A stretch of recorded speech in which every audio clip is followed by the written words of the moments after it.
Game 2 of the World Series is just getting started. We're live with excited fans. And seats in Dodger Stadium did not come cheap. We'll talk to people who got creative to get into the game. And 2 more women are accusing Harvey Weinstein of sexual assault. We have their stories, plus what their lawyers want the Weinstein Company to do. Annenberg TV News is coming up next.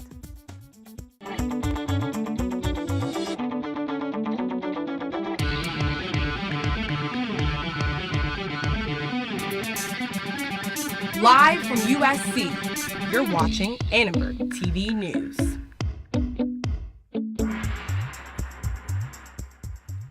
All eyes are on Dodger Stadium tonight as the boys in blue try for their 2nd World Series win. We have team coverage of the Dodgers from across LA. Good evening, I'm Madeline Otterly. And I'm Suji Nam. Our Dan Toomey is live in West Hollywood with fans. But first, let's go to sports anchor Amy McCrae. She's live in our newsroom with the latest on the game. Amy. Thanks, Suji and Madeline. We're almost an hour into Game 2 of the World Series. The game started with a throwback. Dodger greats Fernando Valenzuela and Steve Yeager walked on the field with Vin Scully. The stands inside Chavez Ravine are at capacity, but fortunately for fans, it's not as hot as yesterday. Yesterday's game was the hottest World Series game on record, so hopefully things will keep cooling down. With a hit out into center field from Bregman, the Astros are on the board first. Pitcher Rich Hill managed to limit the damage, picking up his 4th and 5th strikeouts of the night to end the inning. The excitement is high for Game 2 after the Dodgers' strong showing last night, and Annenberg Media's Dan Toomey is live in West Hollywood with more. Dan, over to you. Thanks, Amy. I'm over here at Barney's Beanery in West Hollywood, and let me tell you, a few minutes ago, you would have thought this place was dead, but now it is heating up. Apparently yesterday, this place was stacked to the top with people coming in and out, and let me tell you, today they got a deal. You can get a Dodger dog for $4, and let me tell you, the biggest of fans are here all the way from Minnesota. Got my main man Nathan Bennett over here. Nathan, how are we doing tonight? I'm doing pretty good. We're watching the Dodgers game on TV right now, and yeah, we're gonna see if they win tonight. Hopefully they win the World Series. So now, folks, Nathan over here. Now, is it true that you were at the game yesterday, right?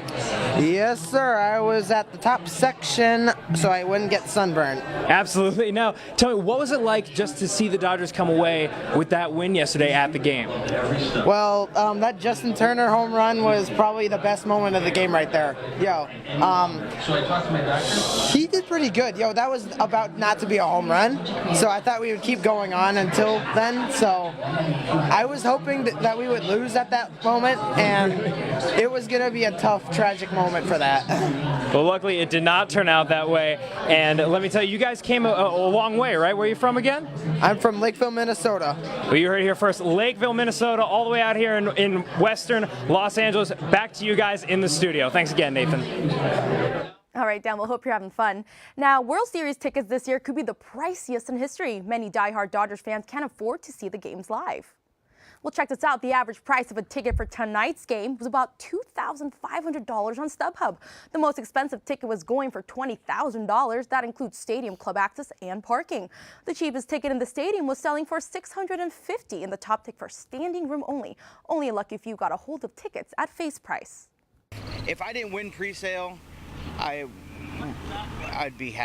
would have stayed at home. A lot of people went and they bought the tickets, and then they sold them to the sub-app, and then they doubled their money, and now sub-app's tripling or quadrupling their money for it. That should be what the Dodgers should be controlling.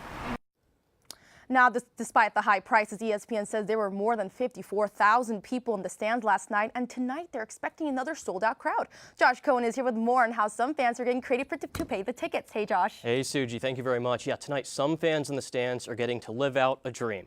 That's thanks to a little love from some very generous friends. So much. For all you do, we're sending you. Are you trying to make me cry? Rita Brown is a preschool teacher in San Marino. Brown has been waiting 29 years for the Dodgers to make a return trip to the World Series. Mother of one of Brown's preschoolers had the idea to make that dream a reality. I picked my daughter up from preschool. I just asked her, "Oh, are you going to try to go to one of the World Series games?" And She said, "Oh, in my dreams," and that just really struck me. The only way I really knew how to do like a group kind of donation thing like that was GoFundMe. GoFundMe is a platform that helps people get the money they need for just about anything. In this case, a dream. The website is full of World Series-related pages with short descriptions explaining what it would mean for fans like Brown to get to go to one of the games. In Brown's case, the preschool community raised enough money to send a special someone to Game 2 with her.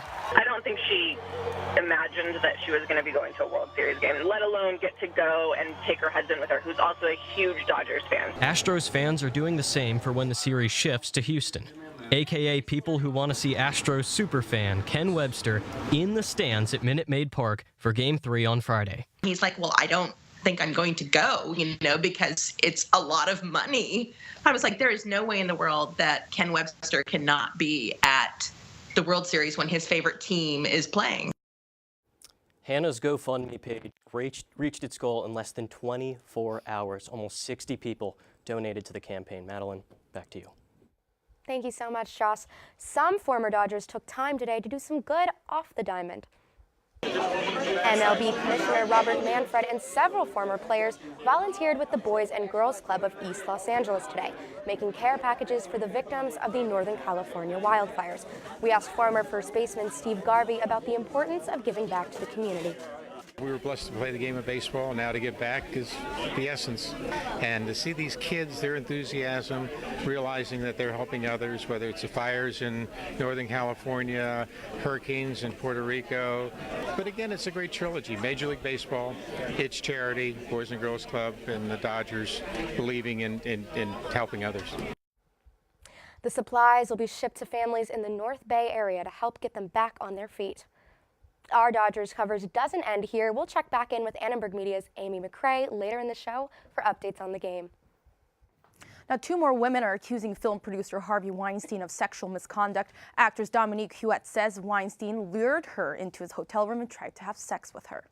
As many times as I said no and resisted, I just feel like he was not going to let up on the idea. And it's kind of like I felt too frozen to run out of the room. You're not expecting someone to come out like naked that you're trying to work with.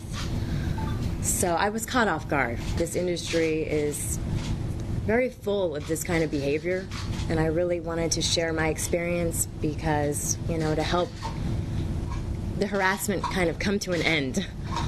Now, attorney Gloria Allred is representing another new accuser. She says the Weinstein Company is not doing enough to help the alleged victims, and she wants the company to take action. To date, they have not done anything to show that they are sincere in their intentions, or that they intend to take any action to achieve their stated goal of justice for victims.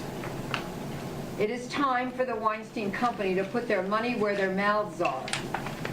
We reached out to the Weinstein Company, but were unable to speak to anyone.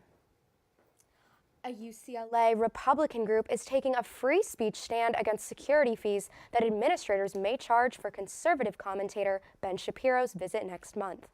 This policy also is very discretionary and very arbitrary. There's no objective or uniform measure that they can apply this policy evenly across all viewpoints. It seems to me that this policy is more of a way to suppress our free speech than it is to actually help us in any way. UCLA will waive basic security costs if at least 70% of event attendees are affiliated with the university.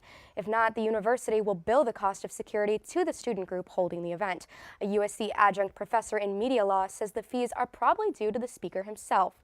Although it doesn't seem, based on what I've read, that this usually really is an issue. I think it's probably more to do with the fact, Ben Shapiro is such a well-known figure. He is a controversial figure.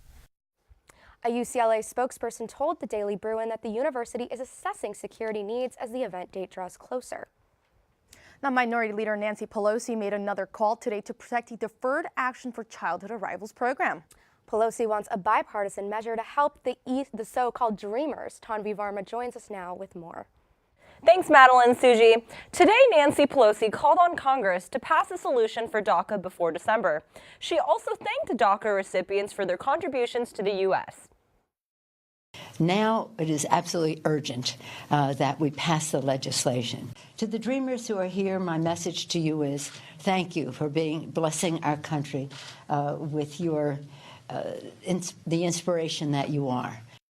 President Trump rescinded the Obama-era program in September, but he gave Congress a 6-month window to save it. We spoke to a DACA recipient from Bangladesh to learn more about what his experience has been like. Prior to DACA, I definitely had trouble finding employment because you're not allowed to work. You don't even have a work authorization. You don't have a driver's license. Like I said, you don't get any support for school. And so, you just try to get by. I've been very fortunate with DACA so far. I've had it for 5 years, and I've been able to maximize a lot of opportunities, and I was prepared for that because of my age. We're very uncertain right now, and it's definitely creating some psychological stress, not the unknowing, the feeling of, you feel like this is home, but there's a lot of people arguing about how you shouldn't be here. It seems like we're bargaining chips for this big immigration reform. If Congress fails to make a deal on DACA before December, Democrats are threatening to vote no on an end-of-the-year spending package, which would cause a government shutdown. Madeline and Suji, back to you. All right, thanks, Tomby. Well, it may be October, but it sure feels like summer in LA. Your forecast coming right up. And we'll hear from 2 female journalists honored for their courageous work. And the NCAA may let some college gamers go pro. How these scholarships might change pro gaming. Coming up next.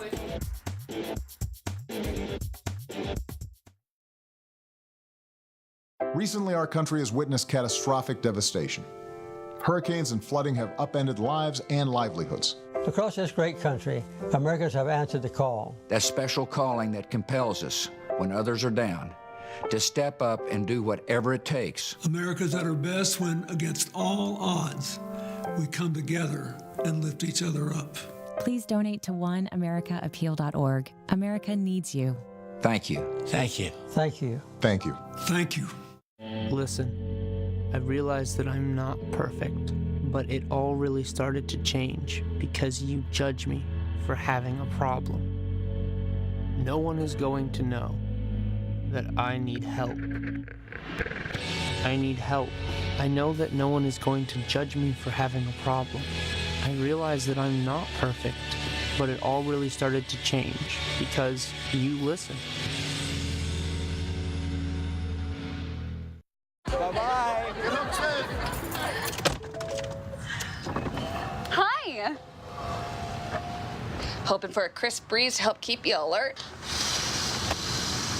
Oh, he took a sip of water too. That'll probably help. You were probably going to turn down the radio too, so you could focus, right? Probably okay isn't okay. Right? If you see a warning sign, stop and call a cab, a car, or a friend. I think the water line is what really drove it home. I blew on him. While many run from danger, journalists often run toward it. That's certainly true for the winners of this year's Courage in Journalism Awards, chosen by the International Women in Media Foundation. The women selected are honored for their bravery reporting in difficult conditions. Among the winners, Sania Toykin. She's a radio reporter in Kazakhstan, a country where journalists are often threatened, beaten, or killed because there's no freedom of press. Toykin says she's not afraid and feels a duty to report the truth. I think I cannot do anything else but journalism, because these people want to be heard too. They want somebody to know about their problems too. And at that moment, you even don't think about that it can be risky. I think the one who really loves this profession keeps going. Also honored, Stephanie Sinclair, a photojournalist who documented the wars in Iraq and Afghanistan. Her recent work exposed abuse that women face around the world. It's important to put your heart into your work. I know that sounds a little cheesy, but it's true. I mean, it's a hard profession, and if you don't really care about it, it's going to eat you up. And for the right people, it's an incredible life experience and honor to be able to tell stories of people and let them know their stories matter, that what they've been through matters. The IWMF has honored more than 100 female journalists from over 50 countries. That's just in the past 17 years. David Simon was on campus today to kick off a series at Annenberg called the HBO Diverse Voices Forum. The writer known for the HBO series The Wire gave advice as someone who writes about people from backgrounds other than his own. The rule, write what you know, is still important. That doesn't mean write who you are. I'm not a recon Marine. I'm not a pimp. I'm not a porn star. I'm not a drug dealer. I'm not a Baltimore cop. But I had to find out everything I could about not just the characters I'm writing, but the world in which they operate.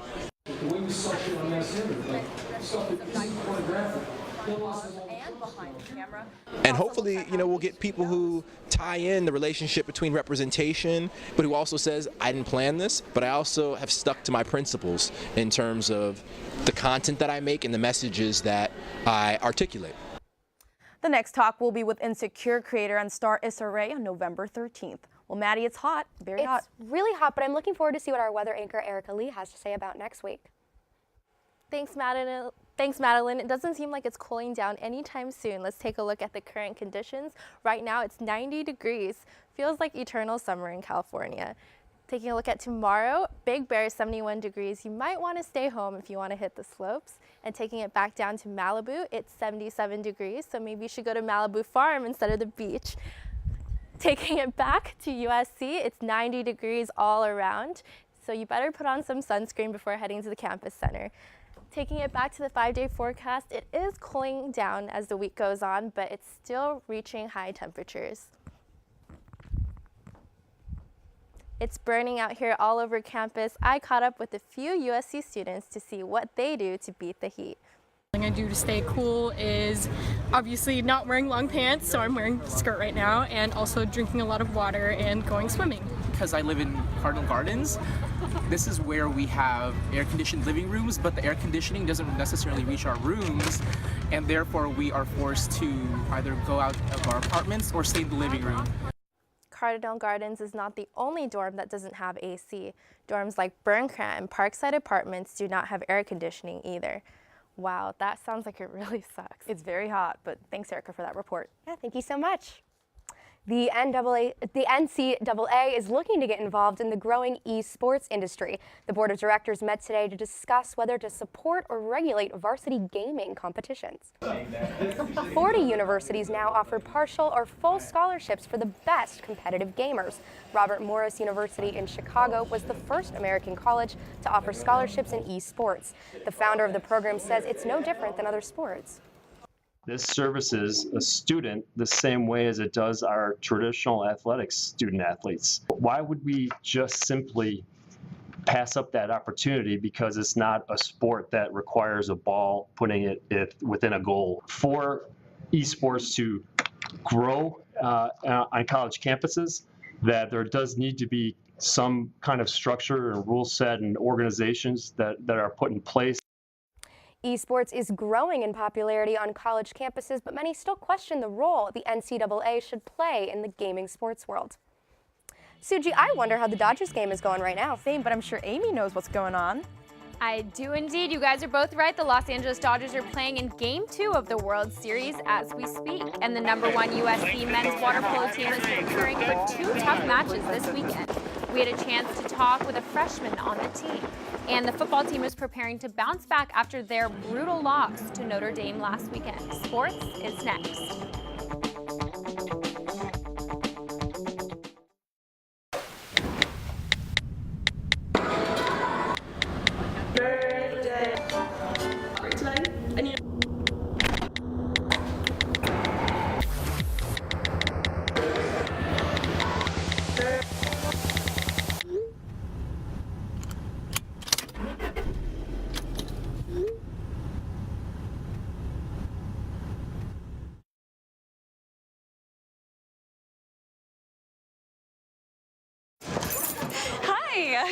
You think you're probably sober? Yeah. But you're thinking about taking the back roads home just in case. Why would you do that? Probably okay isn't okay. Call a cab, a car, or a friend.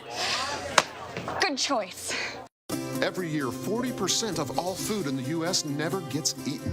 40%. That's almost half the food we produce. Food waste is a serious problem. It impacts all of us. And it's expensive. Your family is throwing $1,500 a year in the trash. We're working hard to put food waste on the chopping block. And you can do the same at home. Learn how to cook it, store it, and share it. Just don't waste it. Go to SaveTheFood.com. After 15 years of smoking, Eva Marie quit. There's a new lung cancer screening that could save her life. You stopped smoking. Now start screening. Learn more at savedbythescan.org. The Los Angeles Dodgers beat the Houston Astros 3-1 last night and are now up one game in the World Series. Clayton Kershaw picked up 11 strikeouts through 7 innings. His one blemish was Alex Bregman's solo shot in the 4th. Chris Taylor opened the game with a home run, and Justin Turner sealed the win with a 2-run homer in the 6th inning. Let's check back to tonight's game. Right now, it's bottom of the 4th, and the Astros are still up 1-0. Houston's Justin Verlander has 4 strikeouts, and Justin Verlander also has a 4-0 record this postseason.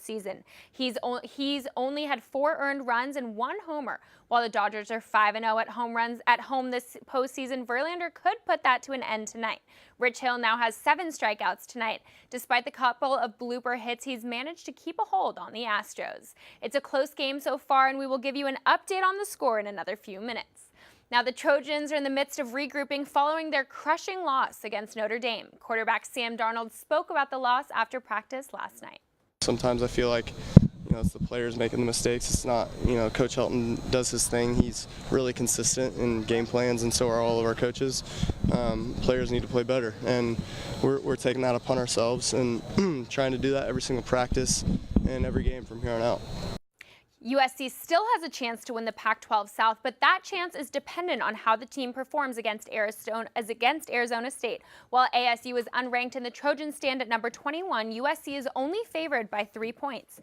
This season, the Trojans are 1-7 against the spread, and the ASU Sun Devils are 4-3 overall and 3-1 at home, while the USC Trojans are 6-2 and 1-2 away. Kickoff is at 7:45 p.m. on Saturday. And the USC men's water polo team has a busy weekend coming up. On Friday, the men play Concordia University Irvine, and on Saturday, they will face San Jose State. The USC Trojans are currently ranked number 1 in the nation, with Concordia University Irvine at number 6, San Jose State at number 11. Freshman Marco Vavici was in the studio earlier and spoke about the season thus far.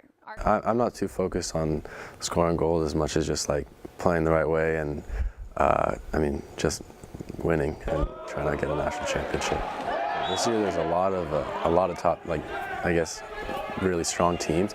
Usually it's only about 2 or 3, but this year there's about 5, 6, 7 teams that are going to be very difficult to play against, so it's going to be a battle all the way to the end.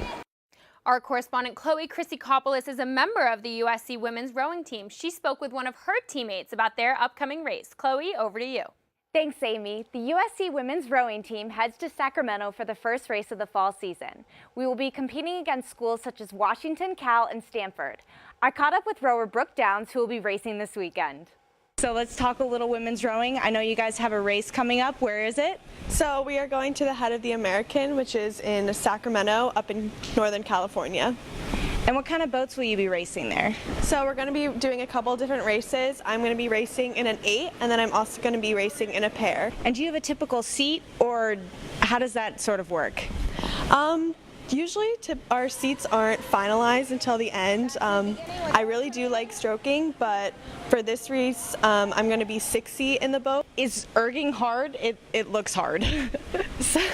Yeah, so our Tuesday, Thursday practices, that's when we usually do our erging and cardio. I noticed there's not really a body of water near school. Where do you guys practice? So each morning we travel to San Pedro, and we practice in the Port of Los Angeles. That seems like pretty far away. How long does it take to get there? So usually in the mornings there's not too much traffic at 6 a.m. so it takes about 25 minutes to get there, and then on the way back it takes somewhere between 30 and 40. We've been training hard all fall, and I'm excited for our team to finally compete in our first race. Thanks, Amy. Back to you. Thank you, Chloe. The USC women's volleyball team has 2 big Pac-12 games coming up this weekend. They're playing at the University of Washington and Washington State to start the second half of their season. Head coach Mick Haley shared about what the team is doing to prepare. Well, when you play on the road in the Pac-10, it's very difficult to get wins. So we need to steal some wins on somebody else's court. We've been very good about holding court at our place. We've won most of our matches here. We need to now win some on the road. The women of Troy can get a good jump on the second half of their season with 2 road wins in the Pacific Northwest. So how are you guys feeling about the Dodgers? I'm still excited. I'm hopeful for their win tonight. I really hope they bring it back. Thank you so much, Amy. Thanks, Amy. Well, Houston has had an early lead in the World Series game 2, but it's only just getting started. And we'll check in with some fired up fans coming up next.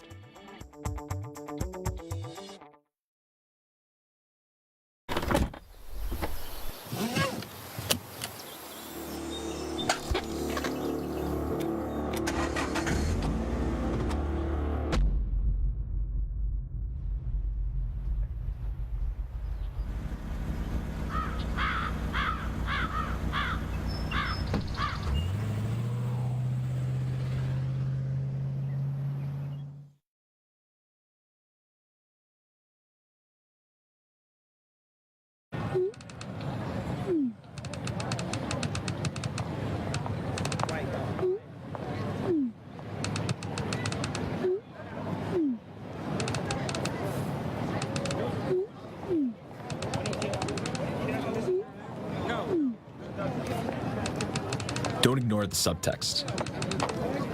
It's on us to intervene in sexual assault. Because we can.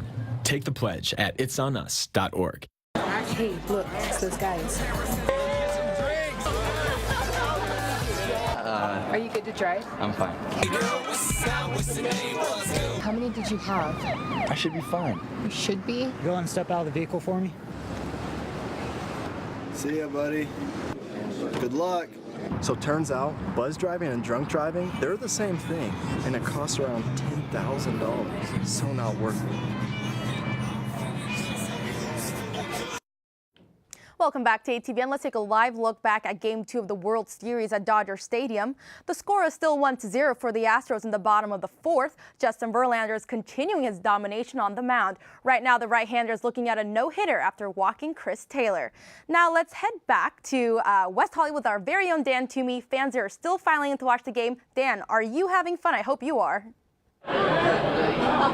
All right, guys, back here at Barney's Beanery in West Hollywood, and the scene is definitely heating up here as the Dodgers are starting to make a bit of a comeback here in the fourth. And let me tell you, people around here, the energy is turning up. We see a lot of happy families over here as well as back in the bar. I may even get a Dodger dog soon. I don't know yet, though. And let me tell you, as I said yesterday, this is a city that loves its team. All across Los Angeles, you see people walking across the sidewalk right here. My boy Nathan earlier. Everybody here is wearing blue to support the Dodgers. Once again, first pennant since 1988. That is a big deal for the city of Los Angeles as we see a member get tagged out, unfortunately, right there. LA still down by 1 to Houston, but really we're looking to see a comeback here. And I don't know if you heard the reaction from the rest of the restaurant, but we are getting back into it here at Barney's Beanery. And a lot of families around here still excited about the game. I got some boys over there who are pumped. Definitely by the bar. We met people earlier, and they're telling me this is a game they've been waiting for years. We have people who are fans since they were kids. We have people who have traveled across the country just to watch this game here in Los Angeles. Now, I'm a Boston native myself. We certainly saw a lot of dedicated Red Sox fans, but over here, completely different. Now I'm going to toss it back to you guys in the studio. Thanks for watching. Well, that was great. Thank you so much, Dan, and thanks for watching Annenberg TV News. From everyone here at Annenberg Media, I'm Madeline Otterly. And I'm Suji Nam. You can watch us on the web at uscannenbergmedia.com. Have a great night and go Dodgers!